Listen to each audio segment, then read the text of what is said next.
Hello, friends, and welcome to the show. So, there doesn't seem to be much happening other than Trump's second impeachment trial happening in the Senate, which starts today, or which had already started today. And so, Trump War Room tweeted this: Imagine having a trial, and they put trial in air quotes, where the judge, also in air quotes, had already voted to convict the defendant. And that's what happens in banana republics, third world dictatorships, and now the United States Senate. Sad. And I agree, sort of, in a way. So, to impeach a president, they need to be the president, and it needs to be overseen by the Chief Justice of the Supreme Court. But the Chief Justice of the Supreme Court said he had basically wants no part in the impeachment. So they said, well, we're going to have I believe that's the president of the Senate, basically take over the role of the Chief Justice. But he isn't impartial. He is a voting member for the impeachment, which is completely weird. And if this was a criminal trial, but of course, impeachment is a political trial, not a criminal trial. But imagine having one of the members of the jury also be the judge. And not only that, but one of those members of the jury absolutely hates your guts and is on the record of saying that they want to see you impeached and basically have all your rights removed from you having been a prior president of the United States. That is disgusting on so many levels. So let's jump over to the brief. And basically, I kind of want to touch on this because they bring up some really good points. This thing is 75 pages long. I'm basically just going to go over the first couple pages of it. Like I said, they bring up some really good points and things that should be brought to attention. Something you're not going to be seeing on CNN, even though conveniently this is on CNN. During the past 4 years, Democrat members of the United States House of Representatives have filed at least 9 resolutions to impeach Donald J. Trump, each containing charges more outlandish than the next. One might have been excused for thinking that the Democrats' fevered hatred for Citizen Trump and their Trump derangement syndrome would have broken by now, seeing as he is no longer the president. And I think they're going to bring this up to a point. Be like, if you can only impeach a president and Trump is, they say that Trump isn't the president. Is Trump the president? Why are you still trying to impeach him? Is it because he's actually the president? Is it because he actually won it and you're afraid that it's going to be found out? That's pretty funny, to be honest. And yet, for the second time in just over a year, the United States Senate is preparing to sit as a court of impeachment, but this time over a private citizen who is a former president. In this country, the Constitution, not a political party and not politicians, reigns supreme. But though this latest article of impeachment now before the Senate, Democrat politicians seek to carve out a mechanism by which they can silence a political opponent and a minority party. The Senate must summarily reject this brazen political act. And they've shown how they're doing that. They've shown already how the Democrats are doing that. They removed Marjorie Taylor Greene from all her committee assignments. And it wasn't the Republicans who removed her from those committee assignments. It was the Democrats who said, we don't like you, so you're not going to be on a committee. Even though historical precedent is both sides get to choose who fills those roles within those committees. So it's rather disgusting. And you're seeing the power wielded by the Democrats. They are not afraid to use their power. Republicans are afraid to use power. They're afraid of basically pushing back. They're afraid. They just do nothing at all. Democrats do too much. Republicans try to slow them down. That's essentially the power of government that we have. This rushed single article of impeachment ignores the very Constitution from which its power comes, and it's itself defectively drafted. In bringing this impeachment at all, the members of the House leadership have debased the grave power of impeachment and disdained the solemn responsibility that this awesome power entails. In bringing this impeachment in the manner in which they did, namely via a process that violated every precedent and every principle of fairness followed in impeachment inquiries for more than 150 years, they offered the public a master's class in the art of political opportunism. The intellectual dishonesty and factual vacuity put forth by the House managers managers in their trial memorandum only serve to further punctuate the point that this impeachment proceeding was never about seeking justice. Instead, this was only an ever selfish attempt by Democratic leadership in the House to prey upon the feelings of horror and confusion that fell upon all Americans across the entire political spectrum upon seeing the destruction at the Capitol on January 6th by a few hundred people. Instead of acting to heal the nation, or at the very least focusing on prosecuting the lawbreakers who stormed the Capitol, the Speaker of the House and our allies have tried to callously harness the chaos of the moment for their own political gain. Statement of facts relevant to the article of impeachment. On January 6, 2021, rioters entered the Capitol building and wrought unprecedented havoc, mayhem, and death. In a brazen attempt to further glorify violence, the House managers took several pages of their memorandum to restate over 50 sensationalized media reports detailing the horrific incidences and shocking violence of those hours. Counsel for the 45th president hereby stipulate that what happened at the Capitol by those criminals was horrible and horrific in every sense of the word. Their actions were utterly inexcusable and deserve robust and swift investigation and prosecution. As President Trump said in a video statement of condemnation, I want to be very clear. I unequivocally condemn the violence that we saw last week. Violence and vandalism have absolutely no place in our country and no place in our movement. Mr. Trump's comments echoed his sentiments expressed the day of the rally as he repeatedly urged protesters to stay peaceful and told rioters to go home. The House manager's compulsion to obfuscate the truth is born out of an absence of evidence relied upon their statement of facts. As the body vested with the sole power to impeach, the House serves the investigator and prosecutor. There was no investigation. The House abdicated the responsibility to the media. Of the 170 footnotes in the House manager's trial memorandum, there were only 3 citations to affidavits of 4 law enforcement officers, and they were merely referenced to support descriptions of what rioters were wearing and weapons that were found. The rest of the purported facts, and this is important, relied upon these constitutionally charged prosecutors came from hearsay through the media. So they didn't do their due diligence. They just basically said, well, CNN reported that this happened. MSNBC reported that this happened. The New York Times reported that this happened. The Washington Post reported that this happened. How many times has the Washington Post had to basically file a retraction because they published something false? How many of these news organizations said that the Hunter Biden story was Russian misinformation, and it turns out to have been true all along? So just quoting 166 times the mainstream media, and that's your sole source or your majority source, right? They did manage to get 4 sources from police officers, but 4 out of 170. What is that? Like 2 to 3% of all your sources actually comes from a primary source. Everything else is from hearsay. That is bananas. A single article of impeachment is bellied by an analysis of Mr. Trump's spoken words to a crowd gathered at an ellipse on January 6, 2021. I'm going to skip that because it just basically talks about his words. This one is important. Democrat members of the House drafted the article of impeachment before any investigation into the riot had even started.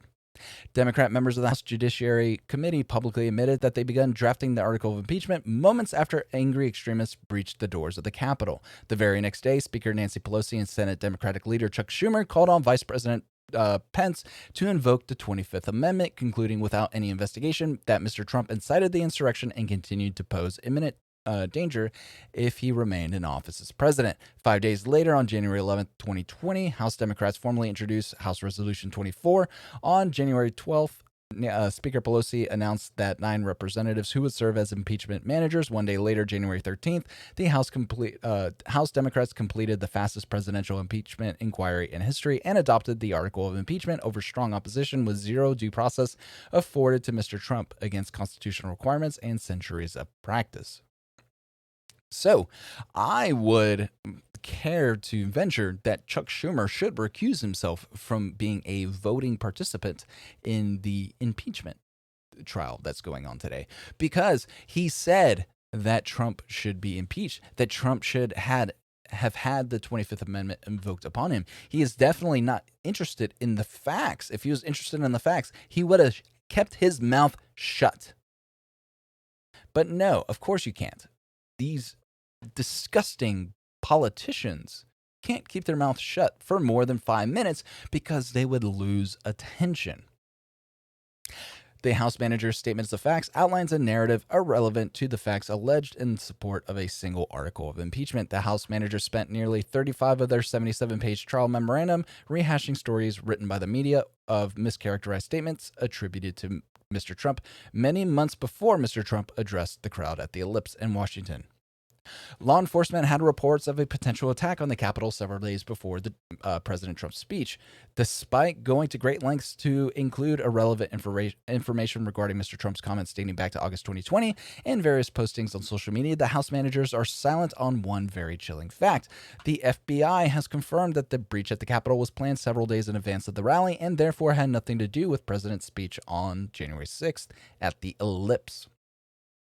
According to the investigative reports, all released after January 6, 2021, the Capitol Police, the NYPD, and the FBI all had prior warning that there was going to be an attack on the Capitol. So the FBI, the NYPD, and the Capitol Police all knew about it, and yet there was no security there. How is that President Trump's fault? Why is Muriel Bowser not being held to account? Why is Nancy Pelosi not being held to account? Why is Mitch McConnell not being held to account? The Capitol Police all report to them. Well, not to Bowser, but to the legislative branch. Why was there not enough DC police there? Why was there not enough National Guard? Why was there not federal assistance? Because Muriel Bowser said she didn't want any. She said she could handle it. So was she not given this information that the NYPD, Capitol Police, and the FBI all had beforehand? Who had and who did not have this information? That is extremely important. We're holding somebody accountable for something that there is now documented evidence that it was pre-planned by somebody else. And so somebody else is actually responsible for all these actions. It's disgusting what's going on. This is going to set a dangerous precedent. Imagine every president or every incoming Congress impeaching the former president of the United States because they disliked them. Imagine having impeached Barack Obama for illegally extrajudicially assassinating a teenage American civilian in a non-war zone country in a civilian coffee shop. That is disgusting. He should be impeached over that. But instead, no. We're going to impeach somebody over his non-actions and his non-planning and just the work and planning of somebody else. But we're going to make Trump be the fall guy because the orange man is bad.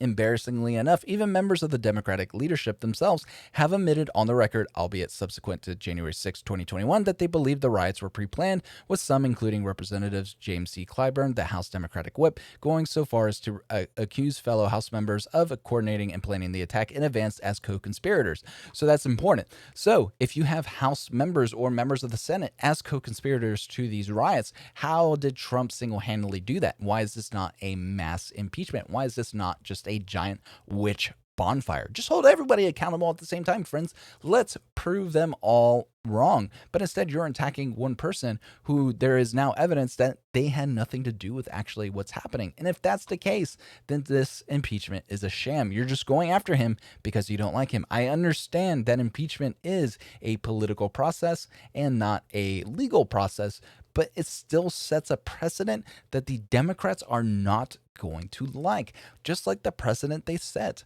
by basically kicking Marjorie Taylor Greene out of her committee assignments. Just wait till the Republicans take majority leadership in the House of Representatives.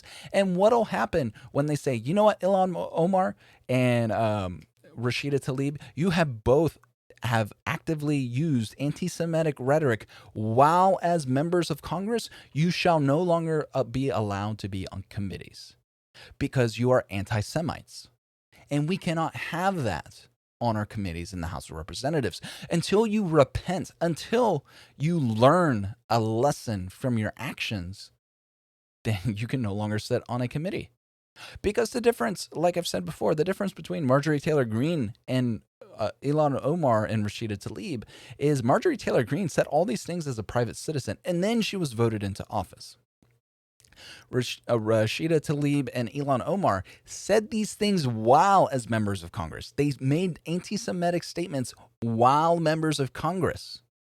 And there's a big difference.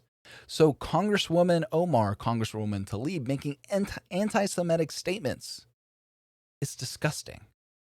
A private citizen making well, I don't even know if talking about Jewish space lasers is anti-Semitic, but even if you can make that argument, that private citizen, it is less disgusting for a private citizen to make bad statements, right? Disgusting statements, because they are not a representative of the United States government. They are not a representative of hundreds of thousands of American citizens. So there is a difference. And if you fail to understand that difference, then perhaps you should have your head looked at. The problem with the claim that, of course, is while the House managers are clearly eager to make most of this tragedy for their own purely personal political gain, House leadership simply cannot have it both ways. Either the president incited the riots, like the article claims, or the riots were pre-planned by a small group of criminals who deserve punishment to the fullest extent of the law. 33 representatives are only now calling for investigations into members across the aisle. The real truth is that people who criminally breached the Capitol did so of their own accord and for their own reasons and are being criminally prosecuted. While never willing to allow a good crisis to go to waste, the Democratic leadership is incapable of understanding that not everything can always be blamed on their political adversaries, no matter how very badly they wish to exploit any moment of uncertainty on the part of the American people. Even a cursory investigation would have disproved the House's theory of incitement. However, Speaker Pelosi did not grant the president any of his constitutionally mandated due process rights. So on that, due process rights involves criminal trials, right? Does not include political trials. So the argument is made that Trump has no rights in an impeachment because it is not a criminal proceeding. You know, the Fourth, Fifth, Sixth Amendment, Fourth and Fifth Amendment for sure is not applicable because this is a political investigation. A simple timeline of events demonstrates conclusively that the riots were not inspired by the president's speech at the Ellipse. The Capitol is 1.6 miles away from Ellipse Park, which is near the White House. This is approximately a 30 to 33-minute walk. Trump began addressing the crowd at 11:58 and made his final remarks at 1:12. That is a long speech, longer than Biden gives. Remember that. Protesters, activists, and rioters have already breached the Capitol grounds a mile away 19 minutes prior to the end of President Trump's speech. The House manager's false narrative rests entirely on biased and mischaracterized reports by the media and cherry-picked, non-contextual parsing of Mr. Trump's January 6th speech. That segment I'm going to skip. The Senate lacks the constitutional jurisdiction to conduct an impeachment trial of a former president. The Constitution of the United States bifurcates, I believe that's how you pronounce it, the power of impeachment and addresses the issue in 4 places. Article 1, Section 2, Clause 5. The House of Representatives shall choose their speaker and other officers and shall have the sole power of impeachment. The Senate shall have, or Article 1, Section 3, Clauses 6 and 7, the Senate shall have the sole power to try all impeachments. When sitting for that purpose, they shall be on oath or affirmation. When the President of the United States is tried, the Chief Justice shall preside, and no person shall be convicted without the concurrence of 2/3 of the members present. Judgment in cases of impeachment shall not extend further than to removal from office and disqualification to hold any and enjoy office of honor, trust, or profit under the United States, but the party convicted shall nevertheless be liable to subject indictment, trial, judgment, punishment according to law. Article 2, Section 2, the president shall have power to grant reprieves and pardons for offenses against the United States, except in cases of impeachment. And Article 2, Section 4, the president, Vice President, and all civil officers of the United States shall be removed from office on impeachment for and conviction of treason, bribery, or other high crimes and misdemeanors. The text and structures of the articles discussing impeachment do not grant the Senate the authority to over a former president. Basically, you can't try a civilian for impeachment. That's basically their argument. The impeachment of a former president, a private citizen, constitutes an illegal bill of attainder. It gets kind of into the nitty-gritty of legal talk. The Constitution only gives the Senate jurisdiction over the president, not the former president of the United States. The founders knowingly did not extend the power of impeachment to former officials. The founders clearly decided to purposefully limit the power of impeachment in this way. The concept of a late impeachment was in use at the time the Constitution was written, with Great Britain specifically allowing impeachment of former officials. In fact, the British Parliament could and did impeach private citizens. The framers could have explicitly included a provision allowing for impeachment of a former president, but they did not. Instead, the Constitution was written to restrict impeachment to specific public officials, the president, vice president, and other civil officers. There is little discussion in the historical record surrounding the framing and ratification of the Constitution that treats the precise question of whether a person no longer a civil officer can be impeached. And in light of the clarity of text, this is hardly surprising. The text is also doubly clear given the clarity of available models in some of the United States themselves that did allow for late impeachments to take place. While the House managers cite to some non-binding statements from John Quincy Adams about the possibility of late impeachment in a case that did not even end with an impeachment, there is equal and perhaps even more on the scant record that would weigh against it. For example, as Professor Brian Kalt details, in multiple places, Alexander Hamilton seems to believe that removal was a required component of the impeachment penalty, which suggests that he viewed late impeachment as impossible. In the Federalist number 39, Madison wrote that the President of the United States is impeachable at any time during his continuance in office. Interestingly, where the Constitution refers to the President in Article 1, Section 3 and gives protocols for impeachment, such as when the President of the United States is tried in the Senate, the Chief Justice shall preside. The Senate reads, this is applicable to the impeachment trial and only the current sitting president. Yet under the House managers' theory, they urge the Senate to read the constitutional provision that specifies the president is subject to impeachment to include former president. So I guess the argument can be made, is former President Donald Trump still President Donald Trump? Is he still the President of the United States? That's, I guess, what he's trying to ask. Historical precedents. The failed attempts to impeach Senator William Blount and Secretary of War William Belknap. Basically, they're using historical content to basically say, well, this doesn't really work that well. State courts have rejected claims similar to those made by the House managers in similar late impeachment matters. They're using historical context yet again, basically stating that they shouldn't have the power to do this. Congress's power to impose penalties upon conviction of impeachment is limited to removal and not or disqualification. So basically, they're saying that this is an inclusive statement and is inclusive. And is not exclusive, right? So if this happens and we remove you, or if we prosecute you, you will be removed from office and disqualified from being held or holding future office, right? That is an inclusive statement.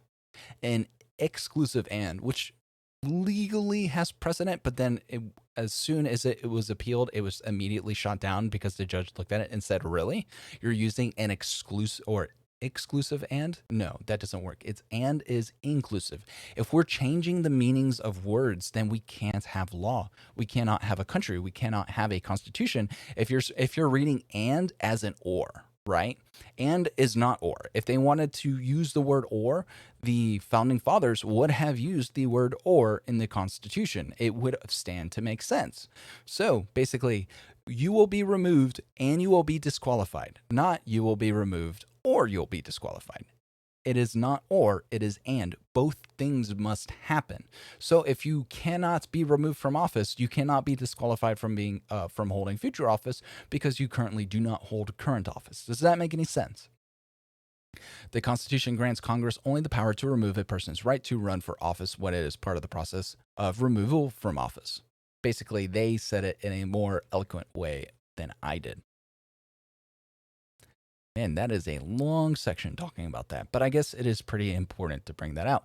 The article of impeachment violates Mr. Trump's First Amendment rights, aside from the fact that it does not constitute a crime, let alone a high crime or misdemeanor. President Trump's speech at January 6, 2021 even fell within the norms of political speech that is protected by the First Amendment, and to try him for that would be so do a grave injustice to the freedom of speech in this country. Perhaps in realization that Mr. Trump's speech was clearly within the bounds of the protections afforded by the First Amendment, the House managers attempt to erect artificial roadblocks to prevent the Senate from even considering First Amendment principles in these impeachment proceedings. These efforts, as fully discussed below, are complete sophistry and should be rejected by the senators, who are duty bound to consider and apply the First Amendment.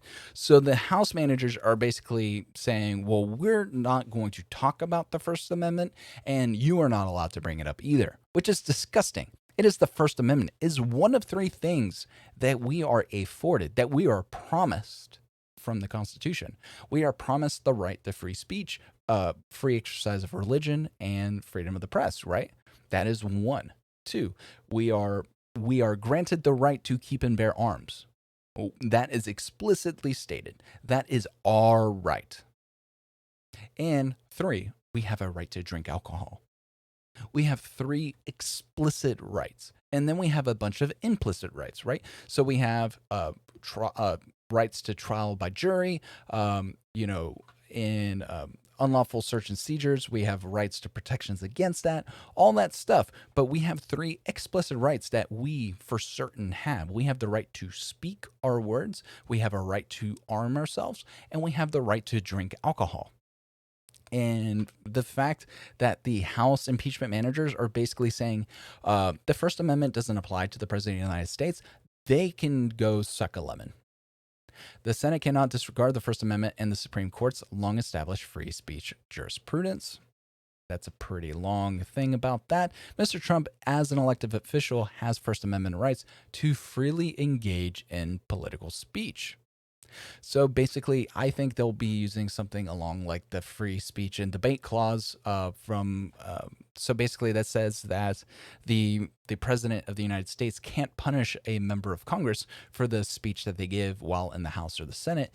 And the reason why that occurred is to basically avoid the president from being a king.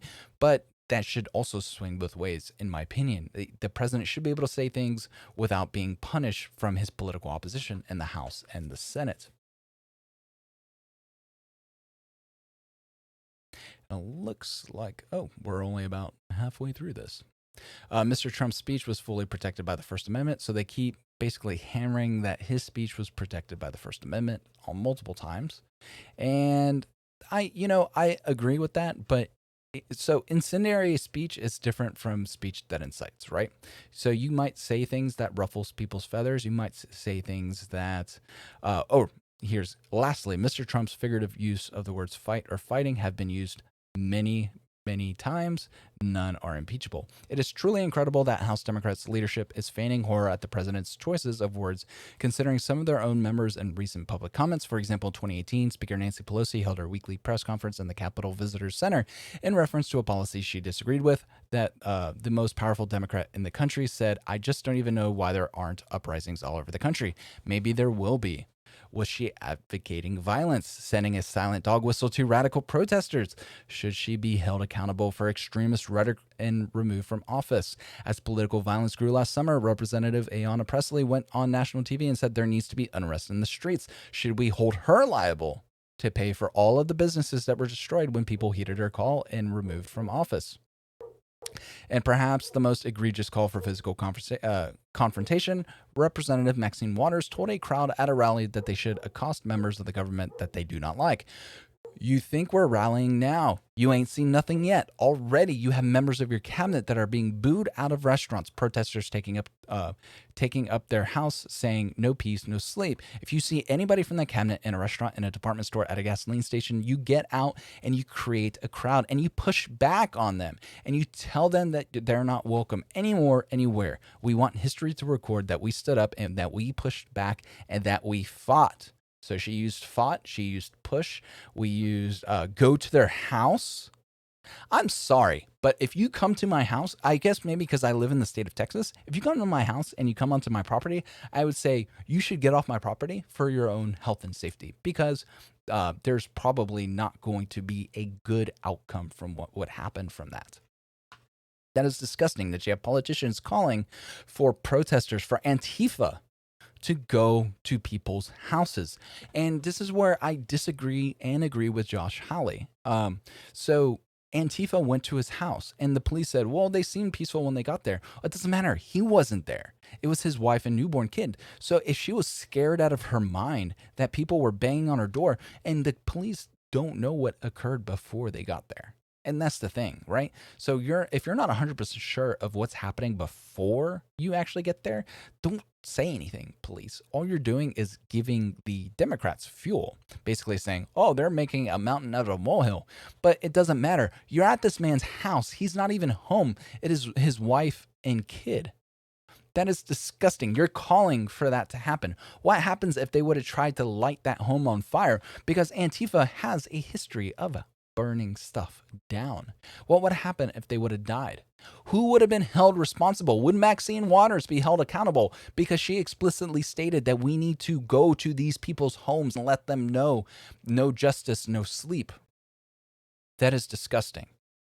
The House afforded President Trump no due process of law. And this is important. On January 12th, Speaker Pelosi announced the 9 representatives who would serve as impeachment managers. On January 13th, mere days after the press conference purportedly launched the inquiry, House Democrats completed the fastest presidential impeachment inquiry in history and adopted the articles of impeachment over strong opposition with zero due process of law afforded to the president against constitutional requirements and centuries of practice. The lack of due process is no small matter. Due process of law is not a formality, it's a key constitutional right. Again, this is not a criminal trial, it is a political trial. So I understand why the Democrats did it the way they did it, but I also understand the arguments put forth by President Trump's legal team. And when it is lacking a case and when it is lacking a case is tainted and the case should be dismissed. Okay, that's a weird second half of a sentence. In the civil context, the law is clear that a case should be dismissed if the government wrongfully interfered with a defendant's due process right.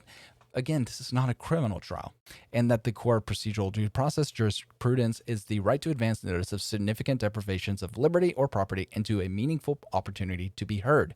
Abbott v. Lashaw, 164. As it relates to impeachment proceedings, the legal analog is clear. The gravity of the deprivation at stake and an impeachment, especially a presidential impeachment, buttresses the conclusion that some of the due process limitations must apply. It would be incompatible with the framers' understanding of the delicacy and magnitude of a trust which is so deeply concerns the political reputation and existence of every man engaged in the administration of public affairs. To think that they envision a system in which the House is free to devise any arbitrary or unfair mechanism it wished for impeaching individuals, the Supreme Court has described due process as the protection of the individual against arbitrary action. There is no reason to think that this protection was not intended to extend to impeachment. And in terms of longstanding historical practice when it comes to the proceedings, the precedent is also unambiguous. Although constitutional requirements governing House impeachment proceedings may have been unsettled when the Constitution was adopted by the 1870s, consistent practice and the House, unbroken since then, gave meaning to Constitution and settled the minimum procedures that must be afforded for a fair impeachment inquiry.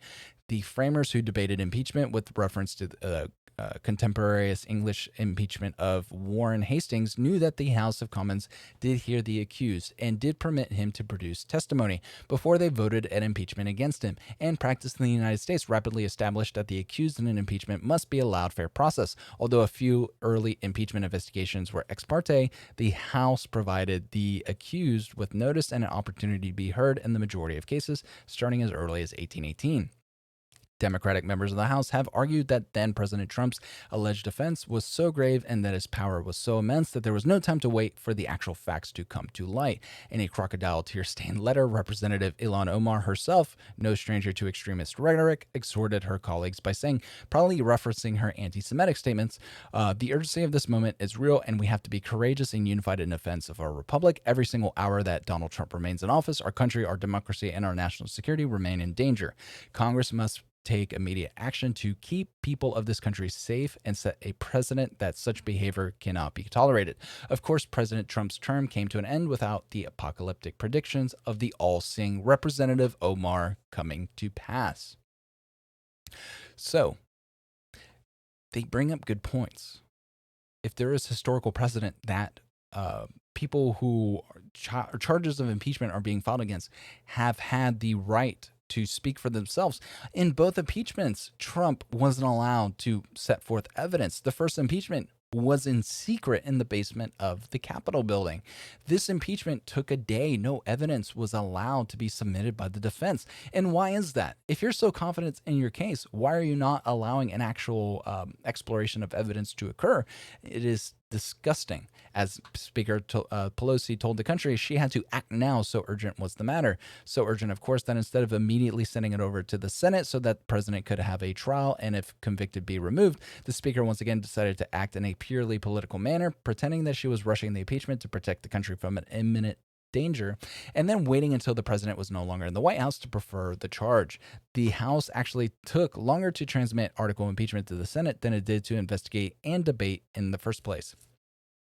So he again brings up a good point. If it was such an emergency that we had to get this done, then why did you take so long to send it over to the Senate? Why didn't you send it over the next day? What were you so afraid of?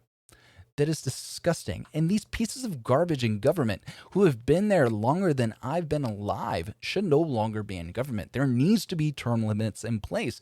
There needs to be lobbying measures put in place. There needs to be nepotism things put into place. There needs to be corruption corruption laws enacted to where these members of Congress who basically make $250,000 a year shouldn't be allowed to have the opportunity to become a 100-millionaire. Nancy Pelosi is too rich for somebody who only makes $250,000 a year.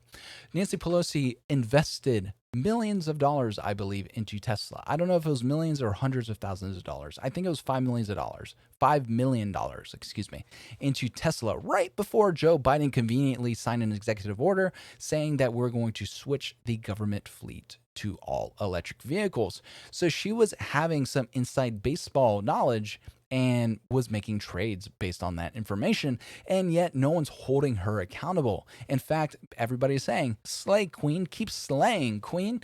This is disgusting on so many levels. This is what's wrong with government.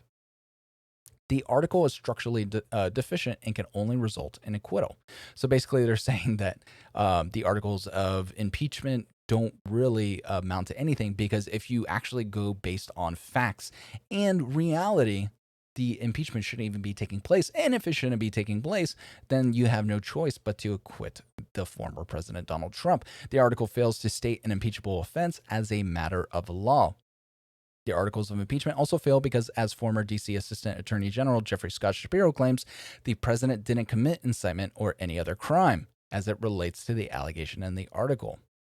So basically, if you're having people who hate Donald Trump say, well, he didn't really incite anything because this was already pre-planned, then what are we doing here, folks? We're just wasting time. We're wasting money. We're giving these TV companies or these news companies the free press, right? We're giving them free viewers. We're just helping out CNN because they are now struggling since the orange man is no longer there. Conclusion: the article of impeachment presented by the House is unconstitutional for a variety of reasons, any of which alone would be grounds for immediate dismissal. Taken together, they demonstrate conclusively that indulging House Democrats' hunger for this political theater is a danger to our republic, democracy, and the rights that we hold dear. Reasons for dismissal include: the Senate of the United States lacks jurisdiction over the 45th president because he holds no public office. 2. The Senate of the United States lacks jurisdiction over the 45th president because he holds no public office from which he can be removed, rendering the article of impeachment moot and a non-judiciable question.